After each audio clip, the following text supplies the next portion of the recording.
Chapter 1. Blue Blood. I've always believed in two things, the law and family, in that order. My name is Sarah Callahan. I've been with the NYPD for 11 years, born and raised in Queens, daughter of Captain Thomas Callahan, department legend, and Eleanor Callahan, the most graceful and steel-willed woman I've ever known. My brother Danny's a narcotics detective. Uncle Jerry used to work in internal affairs before he retired. The Callahans are a police family, but blood, it stains. It started with a missing persons report. Just another case. A young woman, Lila Davenport, hadn't been seen in 3 days. 24 years old, part-time waitress, lived in Brooklyn. No signs of forced entry. No blood. She just vanished. I picked it up because my partner, Miles Ortega, was out with a busted knee. I wasn't thrilled. These cases rarely go anywhere. People disappear all the time. Most don't want to be found. But something about Lila, in the photo her roommate gave me, caught me. There was fear in her eyes. Real fear. Chapter 2. The Callahan Code. We grew up on rules. Dad kept them pinned to the fridge like commandments. Never lie to a cop. Never lie as a cop. Family comes first, but justice bows to no blood. He was our hero. Medals on the walls, stories about pulling kids from burning cars, chasing down murderers. When Mom died, cancer, swift and brutal, he became the center of our universe. I clung to the badge because it belonged to him. When I got my first lead, a surveillance camera catching Lila getting into a black 1989 Lincoln Town car with expired plates, I didn't think much, until I ran the plates, registered to a shell company, address, a warehouse in Queens. I went there alone, didn't expect anything big. What I found was worse. In Unit 9B, behind a fake wall, was a room, a mattress, chains, duct tape, blood, fresh. I called it in. Forensics swept the place. As usual, internal affairs showed up. And not just anyone, Lieutenant Michael Donnelly, my ex. Chapter 3. Ghosts in Uniform. Michael and I ended badly. Met at the academy, dated 6 years, got engaged. He left me for a promotion to internal affairs, said it was just politics. It always felt personal. When he saw me on site, he raised an eyebrow. "This your case?" I nodded. He looked around, jaw tight. "This runs deeper than it looks." "How deep?" I asked. He didn't answer, just walked away. Next day, my chief pulled me, said I was too close. Too close to what? I called Miles, still on medical leave, told him everything. He said he'd dig. What he found chilled my blood. The warehouse was leased to a name, tied to an old operation my father led in the 90s, a sealed case, but a pseudonym, John D. Monroe, kept popping up in missing. Chapter 4. Digging Graves. I used connections, called in favors, talked to a retired archivist my mum once saved, got hold of redacted files. Too clean, too empty. Someone had scrubbed them. But one name surfaced repeatedly, not Monroe, Danny Callahan. My brother. He was 17 during that operation, just a cadet. Curious kid. But his name was in 3 interviews with missing women. I confronted him. He laughed it off. Said Dad brought him to observe. Claimed he never even spoke to them, but his eye twitched. Danny always twitches when he lies. I didn't sleep that night. Chapter 5. Family on the Edge. Michael met me at a Bronx diner. Neutral ground. I slid the files across. Watched the blood drain from his face. "I can't protect you if you keep going," he said. "I don't need protection. I need the truth." He stared. "Your whole family could burn. Then light the match." He told me they'd monitored the Callahans for years, whispered rumors, arrests off the books, vanishing suspects, missing evidence, no proof. Until now, it wasn't just Dad or Danny.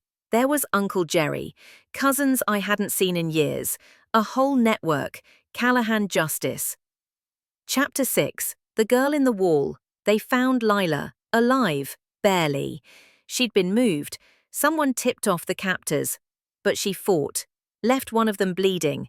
DNA matched a retired officer named Keith Gannon, another family friend. She was too scared to testify, but gave me a phone, hidden in her jeans lining, cracked screen, low battery. Inside, videos, conversations, faces, names. My father's voice, take her to the farm, she knows too much. Chapter 7, Point of No Return. I turned it over. To IA. To federal prosecutors, even the press, they suspended me, took my badge, my family disowned me. Danny spit at my feet outside the precinct. You were never one of us. Maybe I wasn't, but Lila was alive. From the sealed files we found 2 more victims. One dead, one living under a new name in Oregon. All connected. Callahan was now national news. A symbol of how deep rot can hide under a badge. Chapter 8. Ashes. After the fire. 6 weeks passed. The media moved on. Reporters chased celebrities, scandals. I lived in limbo, neither a cop nor a civilian. A motel on Staten Island. Cash only. Slept with my gun under my pillow. Not from fear, instinct. When you live in truth's shadow, enemies can come from any direction. I'd lost everything. But for the first time, I felt alive. One morning, someone left a newspaper on my windshield. Local, old school, front page photo. My father in a wheelchair, being wheeled out of court. Headline, Police Legend Pleads Guilty in Secret Deal. I felt nothing. No pride, no revulsion, just silence. Then, knocking. Twice. Then again. A rhythm I knew. Like when Danny knocked during storms as a kid. I opened the door. A girl stood there, young, shaking, eyes red. Are you Sarah Callahan? She asked. Depends who's asking. I'm Julia. I was with Lila. In another house. They held us together. I froze. Why come to me? She pulled a photo from her backpack. Lila, Julia, and another woman, older, in uniform, sergeant, eyes like ice. She ran it all, Julia said. She organized everything. I looked closer, didn't believe it at first, but the face was familiar. Too familiar. Lieutenant Brooke McNamara, one of Brooklyn's most respected officers, and my mother's best friend. Chapter 9. Season Finale. I returned to New York, not as a cop, as a witness, a threat. New ID, new name. One question, expose everything, and burn myself. Or go inside, alone. No badge, no backup. The evidence was on a flash drive in my bag, alongside the photo of Lila, Julia, and the name that turned to poison, Brooke McNamara. I sat on a rooftop, watching the sun set over Manhattan. In my phone, contacts for journalists, FBI, people I could trust, or at least gamble on. I hit record. My name is Sarah Callahan, former NYPD officer. If you're hearing this, it means the truth made it out. No turning back. I am the law. Even without a badge. Chapter 10. Return to the ashes. I knew the flash drive wouldn't save me, not in a world where truth is just another currency. I chose Carlos Mendoza, a veteran journalist. He once exposed police corruption in San Diego, nearly died when they rigged his car. Since then, he lived by one rule: write like you'll die tomorrow. We met in a dim bar on the east side. I handed him the drive. He didn't say a word, just nodded. 2 days later, his exposé dropped on The Intercept. Everything. The network, Operation Sisyphus, names, faces, audio. The country exploded. They tried to discredit it, scrub it, bury it. Too late.